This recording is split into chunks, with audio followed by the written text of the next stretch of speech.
November 15వ తేదీ కోసం సినీ పరిశ్రమ 1000 కళ్లతో ఎదురు చూస్తోంది. ఇంకా చెప్పాలి అంటే టాలీవుడ్ తో పాటు తమిళ్, కన్నడ, మలయాళం, హిందీ పరిశ్రమతో పాటు మాలీవుడ్ కూడా ఈ తేదీ కోసం వెయిటింగ్. ఇందుకు ఏకైక కారణం ఈ రోజు కొత్త సినిమా పేరుతో పాటు సినిమా ఎలా ఉంటుందో చెప్పేందుకు గ్లిమ్స్ కూడా రిలీజ్ చేయనున్నారు. ఇంతకు అది ఏ సినిమా అనుకుంటున్నారా? Silver screen Jakkanna Rajamouli, prince Mahesh Babu combination లో వస్తున్న కొత్త సినిమా. రాజమౌళి కెరీర్ లో తక్కువ సమయంలో పూర్తి చేసిన సినిమా కూడా ఇదే. ఈ సినిమాకు సంబంధించి ఇప్పటి వరకు ఎలాంటి లీక్ బయటకు రాలేదు. ఓ 2-3 ఫోటోలు తప్ప సినిమాలో నటీనటులు ఎవరన్న విషయం కూడా ఇప్పటి వరకు బయట పెట్టలేదు. రాజమౌళి దర్శకత్వంలో RRR తర్వాత వస్తున్న సినిమా కావడంతో ఇప్పటికే అంచనాలు భారీ స్థాయిలో ఉన్నాయి. ఆస్కార్ గెలిచిన తర్వాత జక్కన్న రేంజ్ హాలీవుడ్ వరకు చేరుకుంది. ఇప్పటికే బాహుబలి డైరెక్టర్ అంటూ జక్కన్నకు సినీ వర్గాలు నీరాజనం పలుకుతున్నాయి. ఇదే సమయంలో ప్రిన్స్ మహేష్ బాబుతో కలిసి ఏకంగా 1200 కోట్లతో సినిమా అనే మాట పెద్ద దుమారం రేపుతోంది.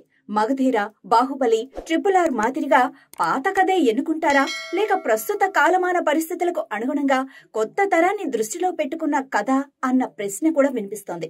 ఇక ప్రస్తుత ట్రెండ్ కు తగినట్లుగా ఆధ్యాత్మికతను జోడించిన కథలో ప్రిన్స్ మహేష్ కనిపించనున్నారా అనేది ఇప్పుడు సినీ వర్గాల్లో పెద్ద టాక్. ఈ సినిమా గురించి బిగ్ అప్డేట్ ఇప్పుడు మరింత ఆసక్తిగా మారింది.